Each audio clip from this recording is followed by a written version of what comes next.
தேவன் நமக்கு அடைக்கலம் ஆபத்து காலத்தில் அனுகூலமான துணையுமானவர். அதன் ஜலங்கள் கொந்தளித்து போக்கி அதை திருப்பினார்கள். தங்கள் அதிகாரம் பயப்படவும் ஒரு நதியுண்டு, அது நீர்கால்கள் தேவனுடைய தலத்தையும் உன்னதமானவர் வாசம் பண்ணி பரிசுத்த ஸ்தலத்தையும் சோதிப்பிக்கும். தேவன் அது நடுவிலிருக்கிறார், அது அசையாது. அதிகாலையில் தேவனுக்கு சகாயம் பண்ணுவார். ஜாதிகள் கொந்தளித்து ராஜ்யங்களை நட்டறிந்திருக்கிறார்கள். அவர் சகலங்களை உலகம் பூமியை உயிர்ப்பிச்சு. சேனையின் கர்த்தர் நம்மோடு இருக்கிறார். அப்போது தேவன் துவைக்க அடைக்கலமானவர். பூமியிலே நடக்கிற கர்த்தருடைய செய்கைகளை வந்து பார்க்கிறார். அவர் பூமி கடைமப்பட்டு தங்களை உரை பண்ணுகிறார். முடிக்கிறார். அவர்களை நடத்தினார், சுத்தரிக்கிறார். நீங்கள் அறிந்திருந்து நானே தேவன் என்று அறிந்து கொள்ளுங்கள். ஜாதிகளின் இடையிலிருந்து பூமியிலே இருக்கிறார். சேனையின் கர்த்தர் நம்மோடு இருக்கிறார். யாக்கோபிலே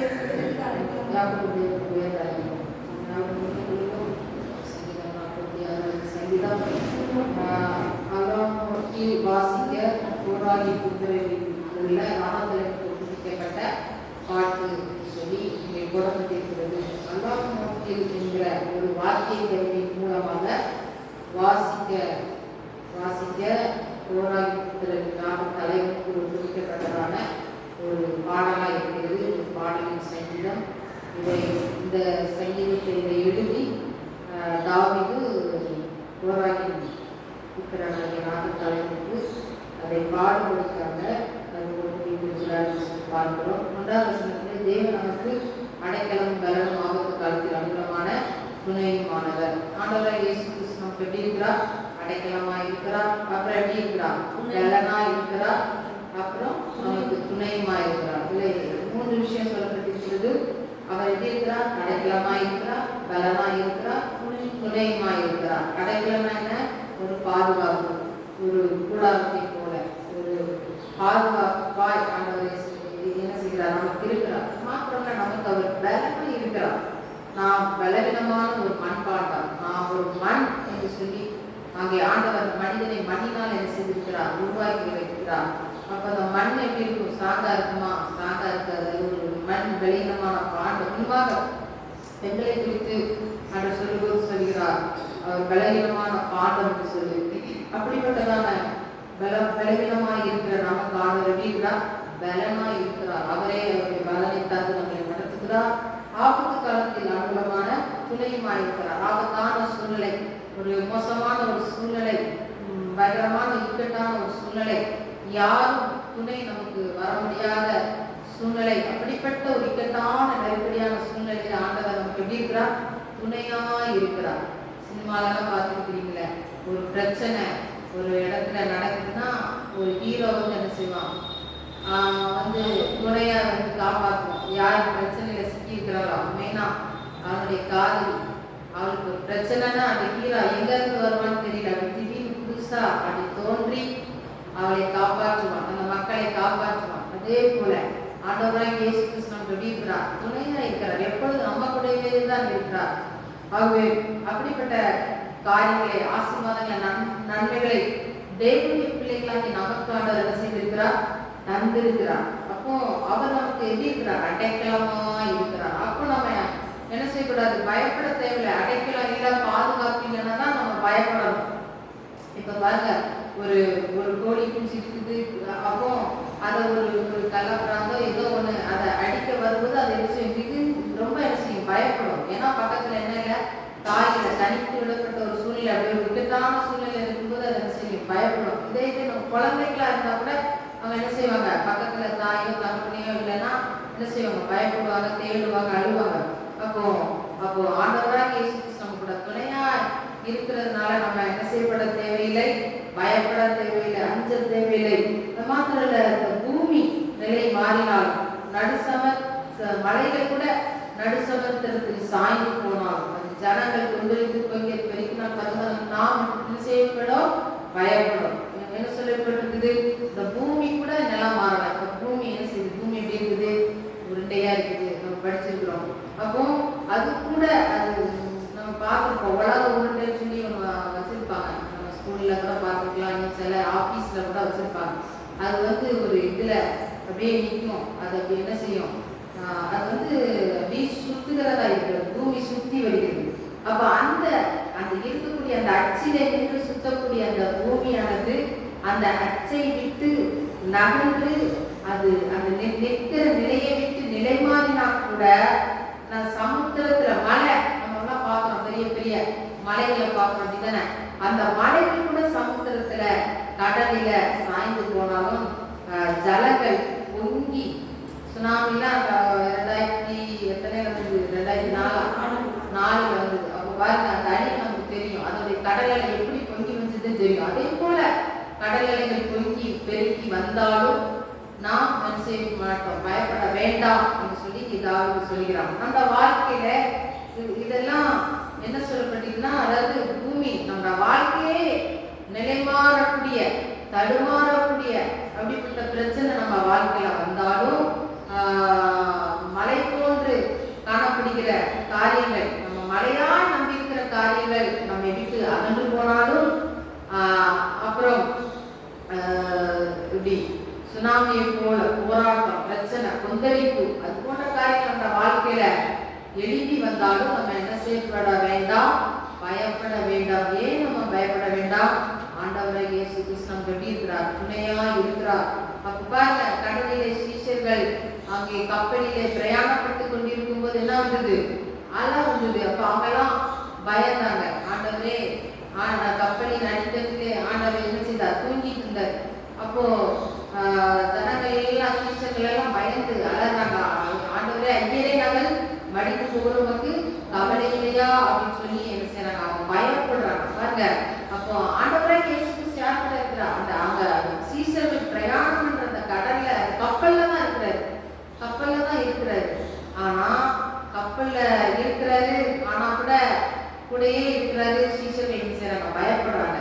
சீஷர்களுக்கு ஒரு தைரியம் இல்லை, ஆண்டவரே கிறிஸ்து நம்ம கூட தான் இருக்கிறாரு, அதாவது அவர் எப்படினாலும் அவரோட பிள்ளைங்களா நம்ம இருக்கிறோம், சீஷரா இருக்கு, நம்ம எப்படி காப்பாற்றிடுவாருங்கிற ஒரு தைரியம் அவர்களுக்கு இல்லாது இருந்தது. அவர்கள் தைரியம் இல்லாதபடி இருந்ததுனாலும், விசுவாசம் இல்லாமல் இருந்தபடினாலும் அவர்கள் என்ன செய்தார்கள், பயந்து நாங்கள் மடித்து போகிறோமே, கவலை இல்லையா அப்படின்னு சொல்லி சொல்றாங்க. இன்றைக்கு கூட ஆண்டவரே இயேசு கிறிஸ்து நம்ம உள்ளத்திலே நம்ம கூட வச்சுக்கிட்டு நம்ம என்ன செய்யறோம், அநேக நேரங்களிலே பயப்படுகிறோம். பல சூழ்நிலைகள், பல காரியங்கள் நம்மளை பயமுறுத்தும் போது, ஒரு வியாதியோ, ஒரு கடனோ, இல்ல சில மனிதர்களுடைய வார்த்தையோ, ஏதோ ஒரு காரியம் நம்ம கலங்க பண்ணும் போது நம்ம என்ன செய்கிறோம், கலங்கி போகிறோம், பயப்படுகிறோம். ஆனா ஆண்டவராகிய கிறிஸ்து நம்ம கூட தான் இருக்கிறார் என்பதை அநேக நேரங்களில் நாம் மறந்து போகிறோம். சீஷர்கள் அப்படிதான், அவங்க மறந்து அவர்கள் என்ன செய்கிறார்கள், அவர்கள் பயந்து கத்தினார்கள். அப்ப ஆண்டவராகிய இயேசு கிறிஸ்து வந்து என்ன செஞ்சார், உதவி செஞ்சார். அந்த நேரத்துல அந்த காற்று கடல் எல்லாம் அதட்டி ஆண்டவர் என்ன செய்தார், அதை அமைதிப்படுத்தி அவர்களை அந்த போராட்டத்திலிருந்து தப்புவித்தார். அப்போ ஆண்டவர் நம்ம கூட தான் இருக்கிறாரு, ஆனா போராட்டம் சீஷத்துல வந்தது அப்படிதான். அதே போல நம்முடைய வாழ்க்கை நம்ம கர்த்தரை ஆராதிக்கிறோம், தேடுறோம், ஆலயத்துக்கு வாரம், ஜெபிக்கிறோம், விசுவாசிகளா இருக்கிறோம். அப்ப நம்ம வாழ்க்கையில போராட்டம் இல்லைன்னு நினைச்ச முடியாது, சொல்ல முடியாது. அநேக நேரங்களிலே சத்துருவானவன் பலவிதமான ஏதோ ஒரு சூழ்நிலையை, பிரச்சனையை கொண்டு எழுப்பி கொண்டு வருகிறான். ஆனாலும் அந்த சூழ்நிலைகளெல்லாம் ஆண்டவர் என்ன செய்கிறார், தடுத்து நிறுத்தி ஆண்டவர் நமக்கு ஜெய கிறிஸ்துவாக ஆண்டவர் எழுப்பி நமக்கு ஜெயத்தை தந்து நமக்கு தொடர்ந்து ஓடக்கூடிய பலனை தருகிறார். அப்ப பாருங்க, அந்த சோதனையை நம்ம அழிந்து விடாதபடி, அந்த பிரச்சனைகளே நம்ம மாண்டு விடாதபடி ஆண்டவர் நம்ம என்ன செய்யல, அந்த பிரச்சனைகளுக்கு நம்மளை ஒப்பு கொடுக்கல, சோதனைக்கு நம்ம ஒப்பு கொடுக்கல, அதெல்லாத்திலையும் ஆண்டவர் நம்மை தப்புவித்து பாதுகாத்து ஆண்டவர் என்ன செய்கிறார், வருகிறார். அதுதான் இந்த வசனங்களை சொல்லப்படுது. இப்படிப்பட்ட போராட்டங்கள், பிரச்சனைகள் உங்க வாழ்க்கையில எழுப்பி வந்தாலும் நீங்க என்ன செய்யப்பட தேவையில்லை, பயப்பட தேவையில்லை. ஏனென்றால் நாம் ஆராதிக்கிற தேவன் உங்களுக்கு அடைக்கலமும் பலனுமாய் துணையுமாய் இருக்கிறபடினால நீங்க என்ன செய்யாதீங்க, பயப்படாதீங்க என்று சொல்லி தாவீது சொல்கிறதை பார்க்கிறோம். இன்றைக்கு நம்ம பயப்படுகிறோம். நம்மளோட வாழ்க்கையில என்ன இருக்கக்கூடாது, பயம் இருக்கக்கூடாது. அப்போ பயம் இல்லாதபடி நம்ம இருக்கணும்னா நம்ம கிறிஸ்துவோடு நம்ம இருக்கிறவர்களா நாம் இருக்கணும். தேவனுடைய முகத்தை தரிசிக்கிறவர்களா, பிரசனத்தில் நிறைந்திருக்கிறவர்களா நாம் இருக்கும்போது ஆண்டவர் உன்னதமான பலனையும் தைரியத்தை ஆண்டவர் செய்வார், தருவார். அப்ப பாருங்க, ஆண்டவராக இயேசு கிறிஸ்து சிலுவையில இருக்கும்போது 12 வயதுல இருக்கும்போது அவர் என்ன செய்கிறார், தேவாலயத்தில் போயிட்டு என்ன செய்கிறார், அவர் பிரசங்கம் பண்ணுகிறார்.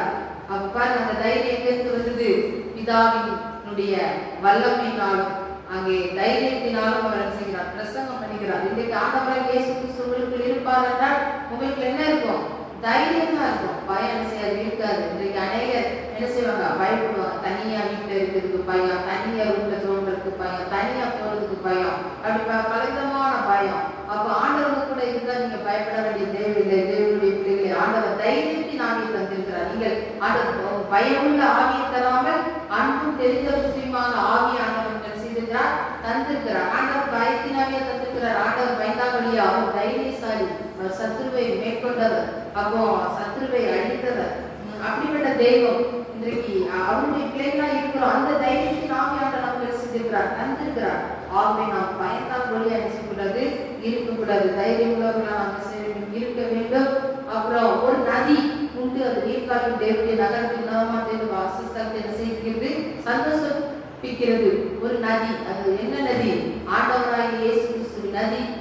அன்னைக்கு ஏதேன் தோட்டத்திலே ஆதிகாரம் 2வது அதிகாரம் 10வது வசனத்துல வாசிக்கும் போது அங்கே ஏதேன் தோட்டத்துல என்ன உண்டாயிடுச்சு, நதி, ஒரு நதி இருக்குது. அதுல 4 ஆறுகளாக பிரிந்திருக்குது சொல்லி நம்ம வாசிக்கிறோம். அங்கே ஒரு ஆதாமுக்கும் ஏவாளுக்கும் ஆண்டவராகிய இயேசு கிறிஸ்து அப்படிப்பட்டதான ஒரு நதியை உண்டாக்கி அங்கே நல்ல செழிப்பை ஆண்டவர் கட்டளையிட்டார் அந்த ஏதேன் தோட்டத்திற்கு. பாருங்க, நம்ம பார்க்கிறோம் அந்த தோட்டம் எப்படி இருக்குது, நல்ல செழிப்புள்ளதா இருந்தது சொல்லி பாருங்க. நம்ம 2வது அதிகாரம் 10வது வசனத்துல நம்ம வாசிக்கும் போது இந்த நதியை குறித்து சொல்லப்பட்டிருக்குது. அப்ப ஆண்டவராகிய இயேசு கிறிஸ்து ஒரு மனிதனாய் ஆதாமுக்கு ஏவாளுக்கு அந்த நதியை கொடுத்திருக்கிறார்.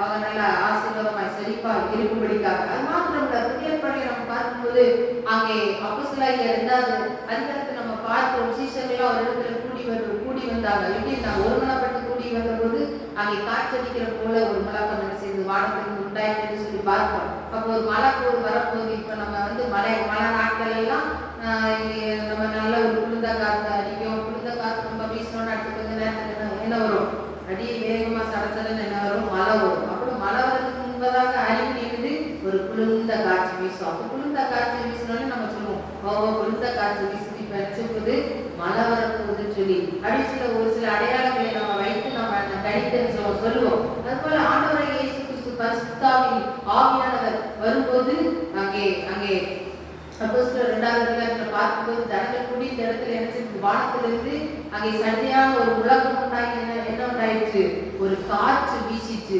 அந்த காற்று வீசின உடனே ஜனங்கள் எல்லாம் என்ன செஞ்சாங்க, பரிசுத்த ஆவியினால் நிரப்பப்பட்டு அவர்கள் என்ன செஞ்சாங்க, ஆண்டவர் ஒவ்வொருவருக்கும் கொடுத்த பாஷையில என்ன செஞ்சாங்களாம், பேசினாங்களாம். அப்படிப்பட்டதான ஒரு ஆவியானவருடைய நதி, காற்றாக நதியாக ஜனங்கள் மேல கடைசி நாட்கள் மாம்சமான யாரும் ஆவியை ஊற்றுவேன் என்று சொல்லி. அப்போ வாலிபர்கள் தீர்க்க தரிசனம் உரைப்பார்கள், மூப்பர்கள் சொப்பனம் காண்பார்கள் என்று சொல்லி சொல்லப்பட்டிருக்கிறது. அப்படிப்பட்டதான நதியாகிய இயேசு கிறிஸ்து அந்த நீர்க்கால்கள் நம்ம மேல் என்ன செய்ய வேண்டும், பாய்ந்து ஓட வேண்டும். அப்ப அந்த ஆவியின் அபிஷேகத்துல நாம் நிறைந்தவர்களா நாம் இருக்கும் போது ஆண்டவர் நமக்கு என்ன செய்கிற தேவனா இருக்கிறார், சகாயம் பண்ணுகிற தேவனா இருக்கிறார், உதவி செய்கிற தேவன் அது நடுவில் இருக்கிறார். ரசியாத அதிகாலை தேவனுக்கு சகாயம் பண்ணுவார். அதிகாலை நம்ம தேவனை தேடும்போது ஆண்டவர் நமக்கு என்ன செய்கிறார், சகாயம் செய்கிற தேவனா இருக்கிறார், உதவி செய்கிற தேவனா இருக்கிறார். அப்போ அந்த ஆண்டவராய் இயேசு கிறிஸ்துவின் நதியில நம்ம என்ன செய்ய வேண்டும், மூழ்கி மூழ்கி நீந்தி நீந்தி மிதந்து மிதந்து மகிழ வேண்டும். ஃபாதர் திருமணசையா அழகா பாடி இருக்கிறாங்க, நீந்தி நீந்தி மூழ்கணுமே, மிதந்து மிதந்து மகிழணுமே என்று சொல்லி. அப்போ அந்த நதியில நம்ம என்ன செய்யணும், நீந்தி நீந்தி மூழ்கணும். இப்ப பாருங்க, சின்ன பிள்ளைங்களெல்லாம் ஒரு நீச்சல் குளத்துல ஒரு தண்ணிக்குள்ள ஒரு கடல்ல பீச்ல கொண்டு விடுங்களேன். சின்ன பிள்ளைங்கள அந்த கடற்குள்ள இறங்கி என்ன செய்வாங்க, விளாடுவாங்க.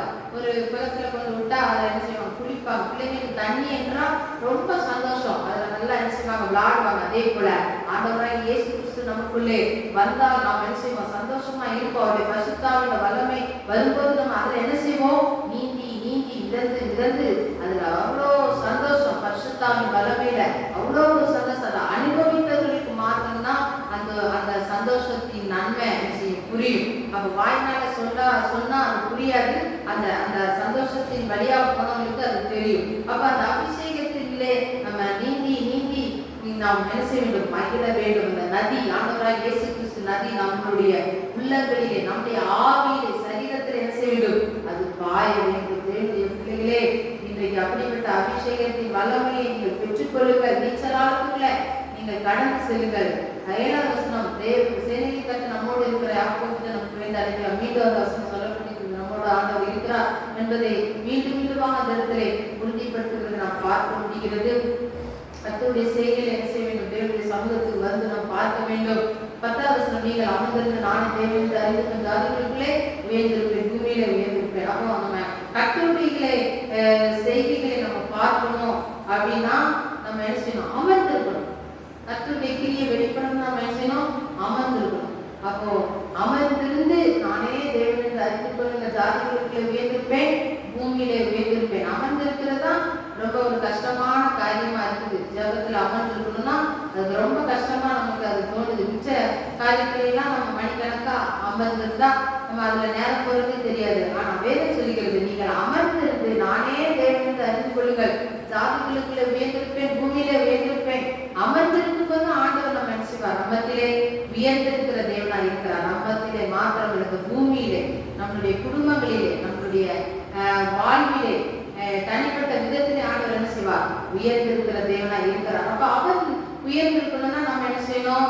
நம்ம அமர்ந்திருக்கணும். எங்க அமர்ந்திருக்கணும்? கர்த்தருடைய சமூகத்திலே, கர்த்தருடைய சன்னிதானத்திலே, அவருடைய வழியிலே நம்ம அமர்ந்திருக்கும் போது ஆண்டவருடைய அங்கே வல்லமையை நாம் பார்க்க முடியும். தேவனுடைய பிள்ளைகளே, அப்ப அவருடைய வல்லமையை நம்ம விளங்கிக் கொள்ள வேண்டும். தேவனுடைய சமூகத்தில் அமர்ந்திருக்க வேண்டும். அன்றைக்கு எஸ்தர் ராஜா என்ன செய்தார்? அமர்ந்திருந்தார். 3 நாள் உண்ணாமலும் குசியாமல் அமர்ந்திருந்தார். எதுக்காக அமர்ந்திருந்தார்? வாழ்க்கையில் அற்புதம் நடக்கணும், அவருடைய ஜனங்கள் அழிந்து போகக்கூடாதுன்னு சொல்லி வேலை செஞ்சிருந்தா. அமர்ந்திருந்தா என்ன காரியத்தை பார்த்தா? அவ வெற்றியை பார்த்தார் என்பதை நம்ம பார்க்கிறோம். தேவனுடைய பிள்ளைகளே, அப்ப தேவனுடைய சமூகத்திலே அமர்ந்திருக்கும் போது என்ன உண்டு?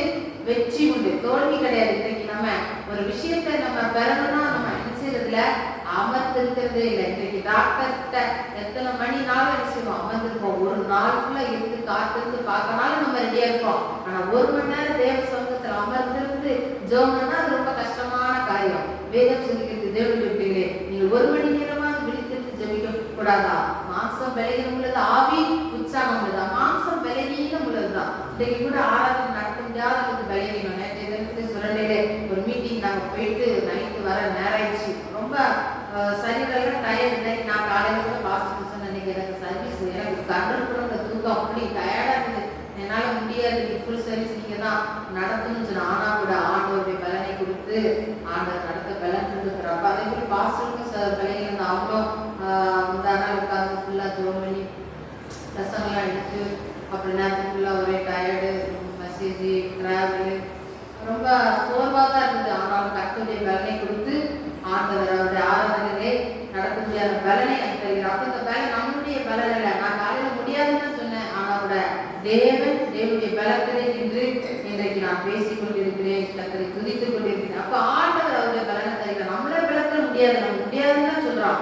ஆனாலும் ஆண்டவர் நம்மளை என்ன செய்கிறார்? முடியாது என்று சொல்லுகிற நம்மை முடியும்படியாக அவருடைய பலனை, அவருடைய ஆவியை தந்து நம்மளை எழுந்திருக்க செய்து அவர் என்ன செய்கிறார்?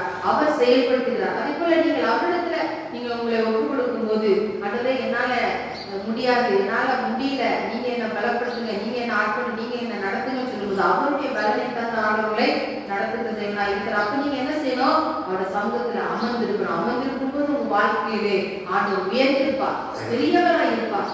அப்போ அப்படிப்பட்ட நன்மை இன்றைக்கு பெற்றுக் கொள்ளுங்க. மீண்டும் 11வது வசனத்திலே அதே வசனம் தான் சொல்லப்பட்டிருக்கிறது, ஆண்டவராகிய கர்த்தர் நம்மோடு இருக்கிறார், தேவன் நமக்கு உயர்ந்த அடைக்கலமாக இருக்கிற தேவனாக இருக்கிறார். தேவனுடைய பிள்ளைகளே, ஆண்டவராகிய இயேசு கிறிஸ்து எப்படி இருக்கிறார்? அடைக்கலமும் அங்கே கேடமும் பலனுமா இருக்கிறார். ஆகவே நீங்கள் சோர்ந்து போகாதீர்கள், தைரியமாக இருங்கள். அங்கே தேவனுடைய பரிசுத்தாவின் வல்லமையினால ஒவ்வொரு நாளும் அபிஷேகத்தில் நிறைந்து நிறைந்து ஜெபம் பண்ணுங்க. ஜெபிக்கும் போது ஆண்டவர் அவருடைய அபிஷேகத்தின் வல்லமையினால் நிரப்பி புதிய பலன், புதிய ஆவி கற்றுக் கொடுத்து ஆண்டவர்களை ஜெயமுள்ள வாழ்க்கையை தந்து உங்களை வழிநடத்துவார். சோர்ந்து போகாதீர்கள், கர்த்தருடைய ஆசீர்வாதம். பொங்கல் மக்களுடைய பண்டிகை பொங்கல் என்பது பிரஜாதிபதி பண்டிகை. நமக்கு என்ன பண்டிகை வச்சிருக்காங்க? அடுத்த பண்டிகை நமக்கு ஷவான் என்று சொல்லக்கூடிய இந்த செப்டம்பர் அக்டோபர் அருந்தின் பண்டிகை, டே ஆஃப் பெண்டிகாஸ்ட், பெந்தேகோஸ்தே பண்டிகை. அப்போ அது யாத்திராமம் 23 யாத்ராகமம் 23:16. நீ பயிரில் விதைத்த ஆ. உன் பயிர் வேலைகளின் ஆ. முதல் பலனை செலுத்துகிற ஆ. அற்புகால பண்டிகையும் ஆ. வருஷ முடிவிலே ஆ. நீ வயலில் உள்ள வேலைகளின் பலனை சேர்த்து ஆ. தீர்த்த போது ஆ. சேர்ப்புகால பண்டிகையும் ஆ. உண்மையாக. ஆமென். ஆமென். தெய்வம் பிள்ளைகளுக்கு அவர் சொல்லுகிறார், நீ வயலில் விதைத்த விளைவுகளின் பயிர்களின் முதல் பலனை செலுத்துகிற அற்புகால பண்டிகையும் வருஷ முடிவிலே வயலில் வேலைகளின் பலனை தீர்த்த போது சேர்ப்புகால. ஆமென். அல்லேலூயா. பொங்கல் என்பது சூரியனுக்கு அங்கே ஆசிரிக்கிற ஒரு பண்டிகை. அல்லேலூயா. அல்லேலூயா. எசேக்கியேல் தீர்க்கதரிசன புஸ்தகத்திலே எசேக்கியேல் தீர்க்கதரிசி அங்கே அவர் சொல்லும்போது சொல்கிறார்,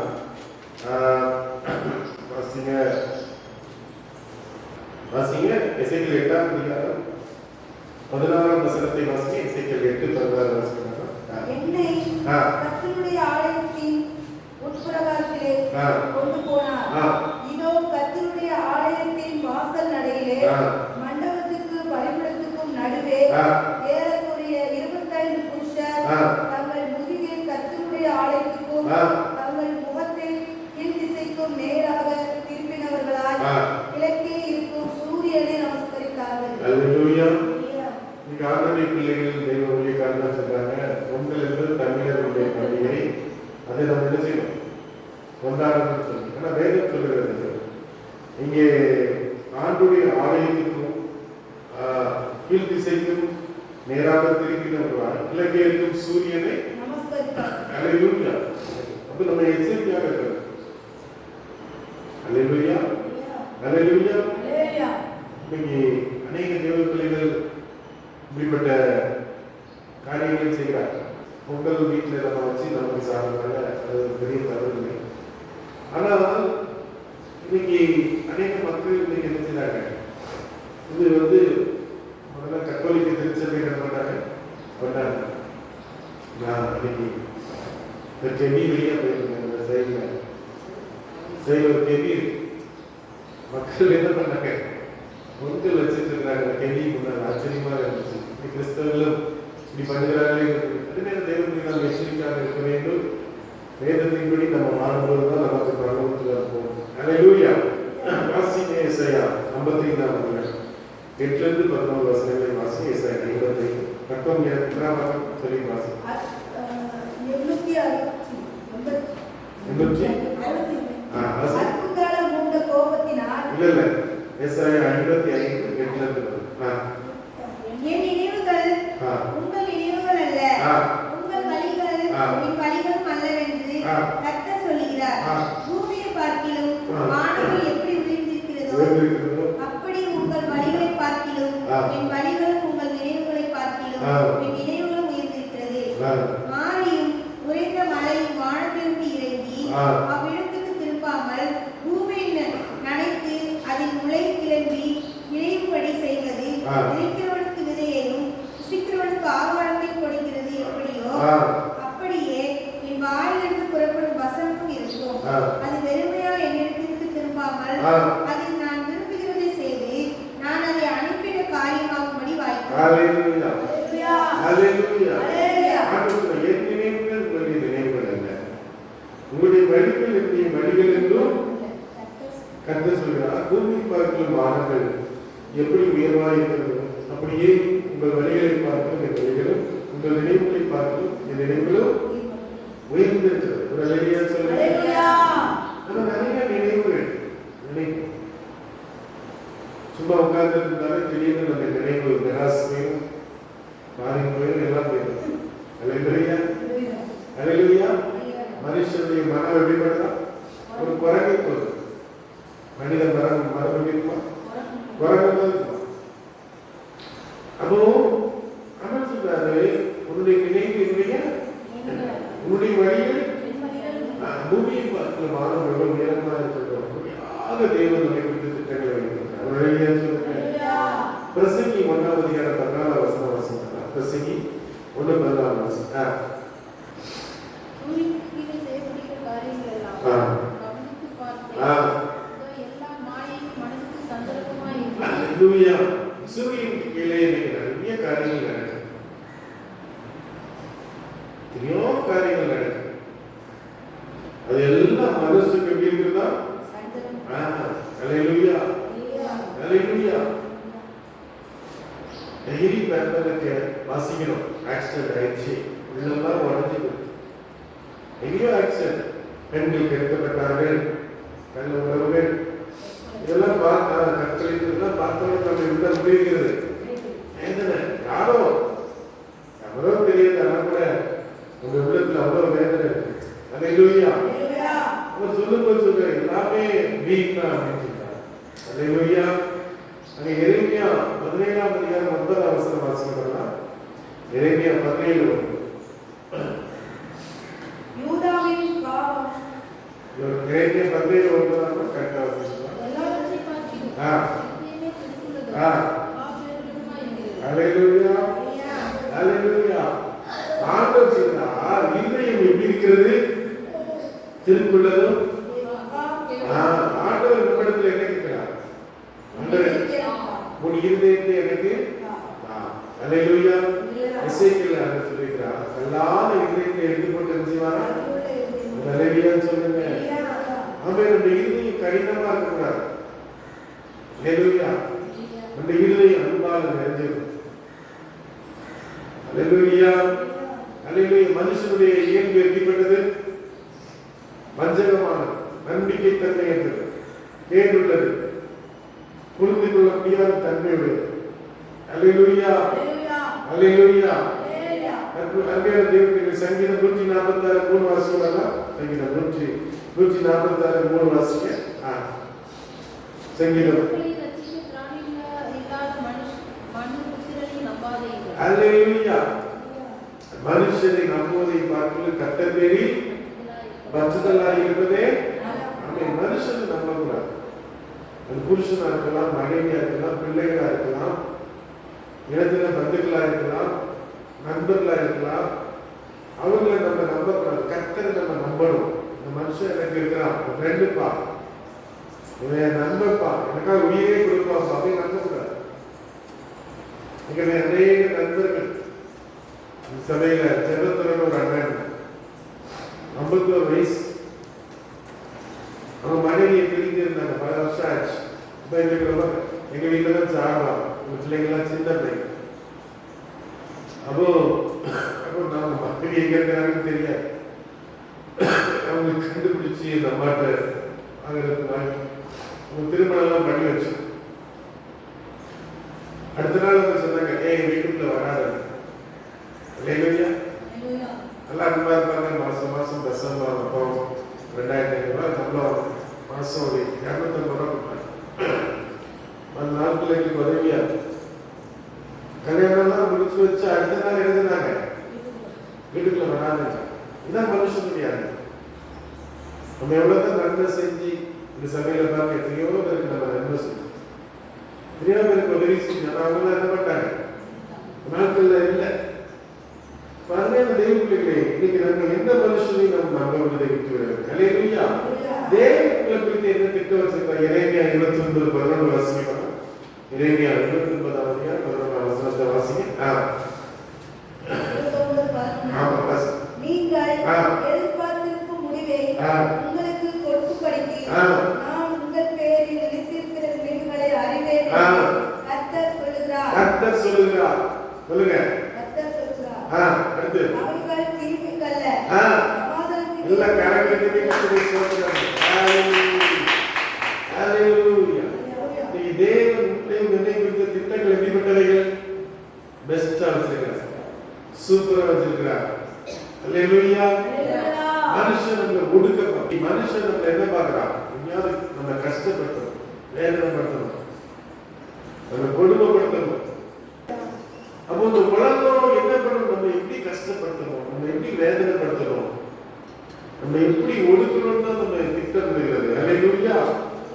ஆண்டவர் என்ன சொல்றார்? ரோமர் 8ஆம் அதிகாரம் 28ஆம் வசனத்துல, ரோமர் 8:28 வாசிங்க. தெரிஞ்ச வசனம் இல்ல? ரோமர் 8:28 கண்டியோடைய தெரியாதா?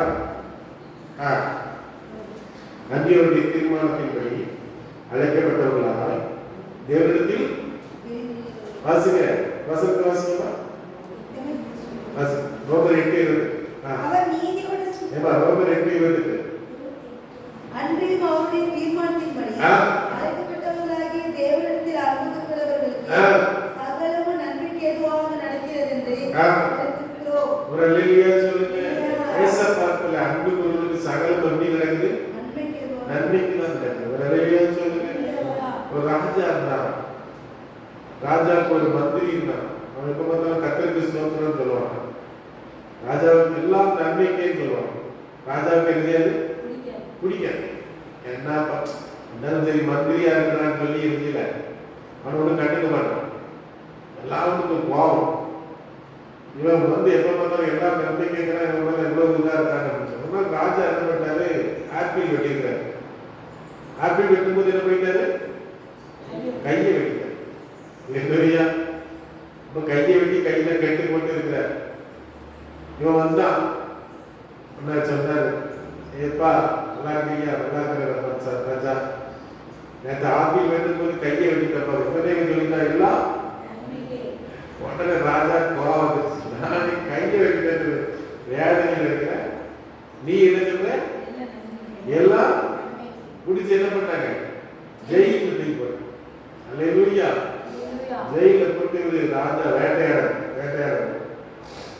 வேட்டையாட போனா அவர் என்ன காட்டுவாசிட்ட மாட்டிக்கிட்டார்.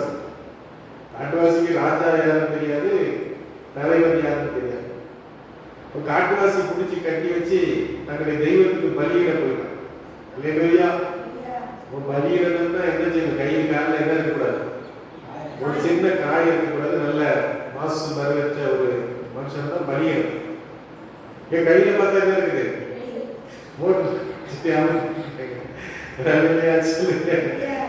ராஜா இப்பதான் புரிஞ்சுது. பரவாயில்லையா, எல்லா நன்மைக்கும் சொல்றது இப்பதான் புரியுதுன்னு சொல்லிட்டு அவன் என்ன பண்ணாங்க? கேட்டார். ராஜாவே என்ன, எப்பா அந்த மாதிரி போடப்பா, கர்த்தர் என்னை காப்பாத்தி, சரி கடவுள் எனக்கு எல்லாம் நன்மையா பண்ணிட்டாருன்னு சொல்லி. அல்லேலூயா.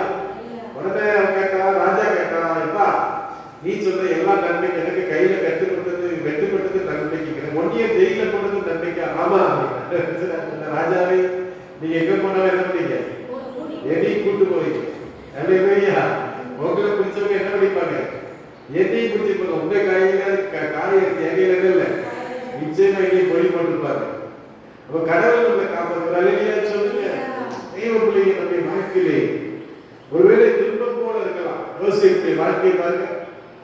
சகோதரர்கள் அவரை பயிற்சாங்க. என்ன பண்ணலாம்? இன்னைக்கு எல்லா குடும்பத்திலையும் என்ன பிரச்சனை?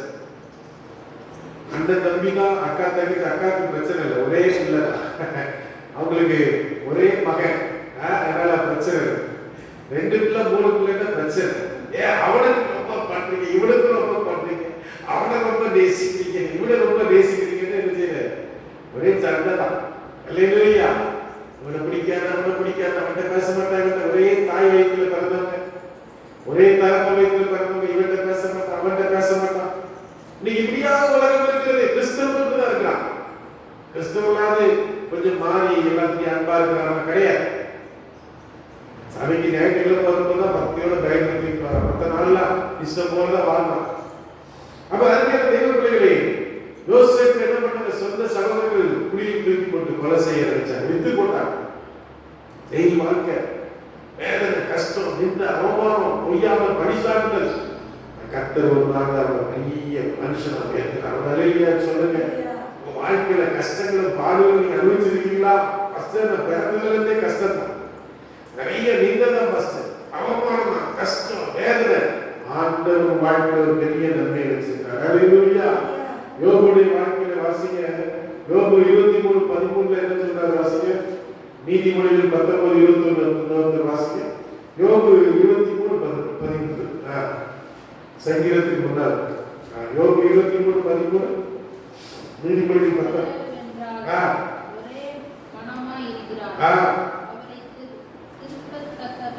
அல்லேலூயா. அவர் இருக்கிறாரு, ஒரே மனமா இருக்கிறார். யோபுடைய வாழ்க்கையில கஷ்டம் வந்துச்சு, அவன் கதறான், கத்துறான். பண்ணலாம். ஆண்டு பாட்டுக்கு அமைதியா இருக்கு. ஒன்று வந்து சொன்னாங்க, ஒரே மனசா இருக்கிறாரு, கொஞ்சமாவது இதை கேட்கலாமே, கொஞ்சமாவது கஷ்டத்தை புரிஞ்சிக்கலாமே, ஏன் இருக்கிறாரு சொல்லி வேதனை பண்ணலாம். சொல்லுங்க. நீதிமொழிகள் 19:21 சொல்லுங்க.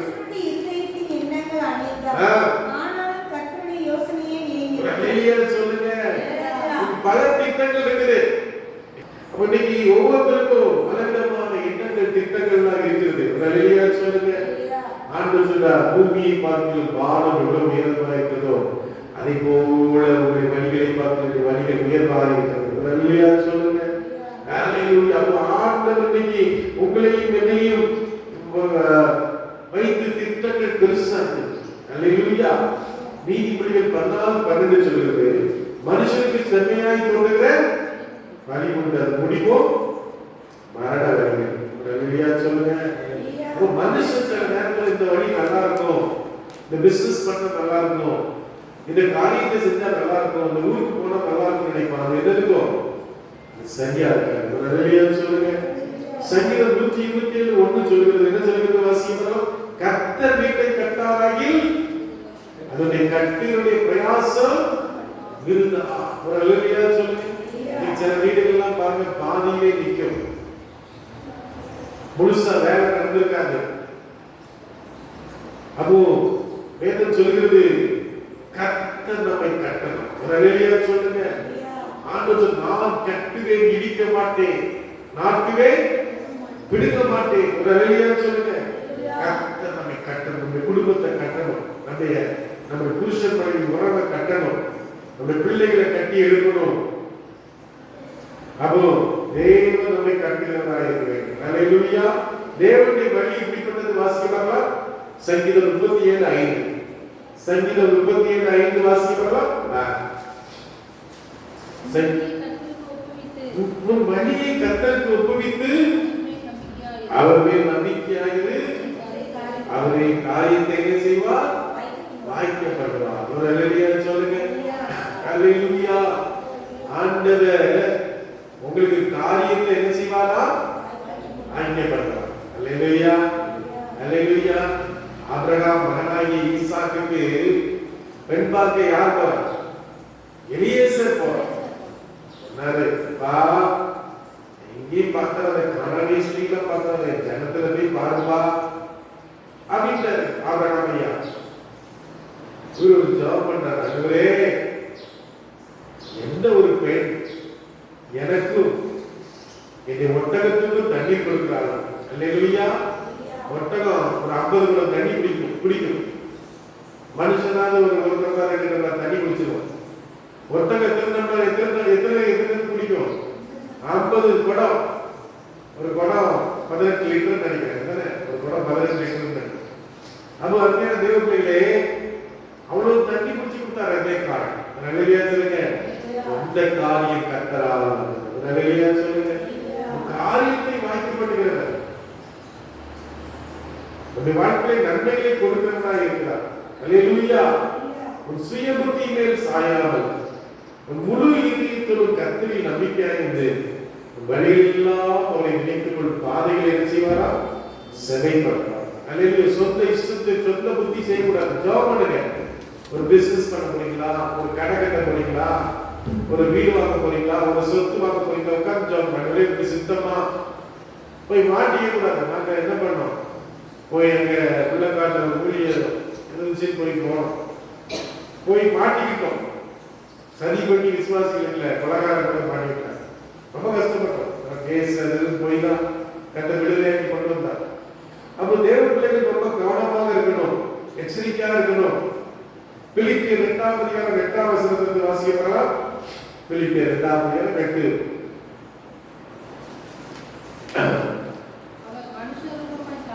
மனுஷத்துவமாய் காணப்பட்டு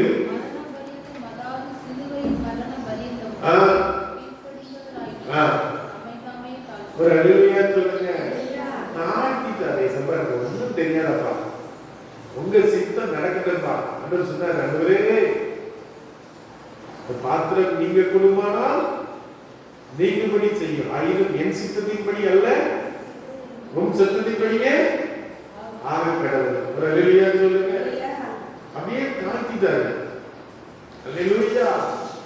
ஆபிரகாம், மோசே, இயேசு இவங்கெல்லாம் தன்னை தாக்கினாங்க. ஒரு அல்லேலூயா சொல்லுங்க. அப்போ 2 தீமோத்தேயு 3:16 வாசிங்க. 2 தீமோத்தேயு 3:16 வசனம்.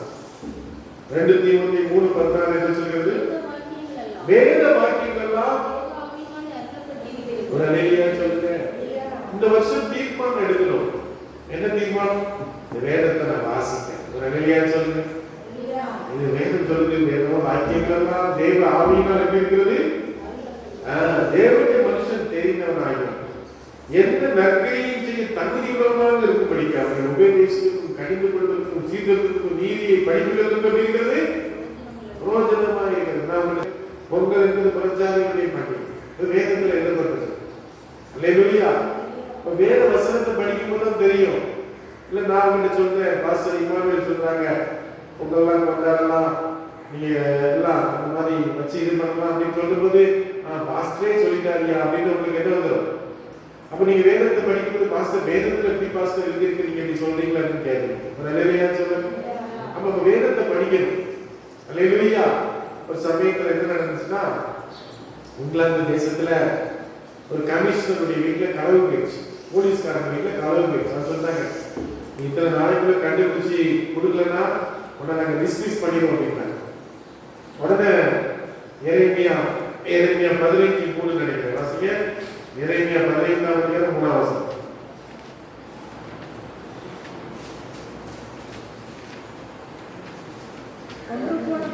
கொண்டு போன பட்டயமும் பிடித்திருக்க என்னது? நாய்கள். அப்ப வீட்டுல ஒரு நாய் 4 நாய் வளர்த்தாரு. பெரிய விலகோட்ட நாய். 4 நாய் அவுத்துட்டாரு. நேர ஒரு குடிசை பகுதியில போய் அங்க போய் கட்டிச்சு. அந்த குடிசை பகுதியில தோண்டி பார்த்தா களவாண்ட எல்லா பொருளும் அங்க இருக்கு. அப்படிதான் மோப்ப நாயை கண்டுபிடிச்சாங்க.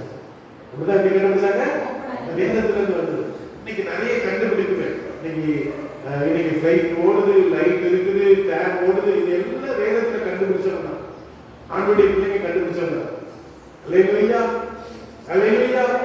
அன்பின் தெய்வ பிள்ளைகளே, வேதத்துல எவ்வளவோ காரியங்கள். இதை நம்ம வாசிக்கணும். வருஷம் நல்ல வாஞ்சியோடு வாசிக்கணும். இந்த வருஷத்துல 2 தடவையாவது முடிக்கணும். ஒரு தடவையாவது வேதத்தை முடிக்கணும் தீர்மானம் எடுத்து நம்ம வாசிக்கணும். அல்லேலூயா சொல்லுங்க. அப்போ ஆண்டுடைய வார்த்தை எபிரேயர் 4:12 ஆண்டுடைய வார்த்தை ஜீவனும் வல்லமை உள்ளதாயும் இருபுறமும் கருப்புள்ள பட்டயமாயும் கூர்மையாகவும் இருக்கிறது. ஆத்துமாவையும் ஆவியையும் கணுக்களையும் ஊனையும் உயிர்ப்பிக்கிறதாக இருக்கிறது. அல்லேலூயா சொல்லுங்க. அப்ப அன்பியான தேவ பிள்ளைகளே, ஆண்டுடைய வார்த்தை உங்களை பலப்படுத்துகிறது, உங்களை உற்சாகப்படுத்துகிறது. அப்ப அன்பியான தேவ பிள்ளைகளே, ஆண்டுடைய வார்த்தைக்கு நம்ம கீழ்ப்படியும். அல்லேலூயா சொல்லுங்க. ஆமென். ஆண்டுடைய வசனத்தின்படி நடக்கணும். நம்ம சொந்த புத்தி செய்யக்கூடாது, சொந்த இஷ்டம் செய்யக்கூடாது. ஆண்டுடைய சித்தத்துக்கு, ஆண்டவரே உங்க சித்தமா, நான் செய்யலாமா, இதை பண்ணலாமா, ஆண்டவரே இதை வாக்கியம் பண்ணுங்க. ஒரு சமயத்துல தாவீது சிக்லாக்ல இருக்கும்போது அபிலேக்கர் வந்து என்ன பண்ணிட்டாங்க, அவனுடைய பட்டணத்துல தீ வச்சுட்டு அவன் மனைவி பிள்ளைகள் வந்து எல்லா பொருட்களையும் கொள்ளையாக்கி போயிட்டாங்க. கூட இருக்கவங்க கல்லறின்னு நினைச்சாங்க. அந்த கல்லறிஞ்சை கொள்ளன்னு நினைச்சாங்க. தாவீது தன்னை கர்த்தருக்குள் இருந்துதான் திடப்படுத்தி கொண்டான். கேட்கறாங்களே, நான் போகலாமா, பிடிப்பேனா? போறோம், நீ பிடிப்பா. இன்னைக்கு கர்த்தர் உன் வாழ்க்கையில நீ என்னெல்லாம் இழந்து போனாய், நீ எதெல்லாம் உன் வாழ்க்கையில சத்தில் கொண்டு போனானோ கர்த்தர் எல்லாத்தையும் திரும்ப தர போகிறார். அல்லேலூயா. அவனை ஆசீர்வதிக்க போகிறார், உன் தேவைகளை சந்திக்க போகிறார், அவனை காப்பாற்ற போகிறார். எல்லாரும் வாழ்க்கையில தெரிஞ்ச கர்த்தர்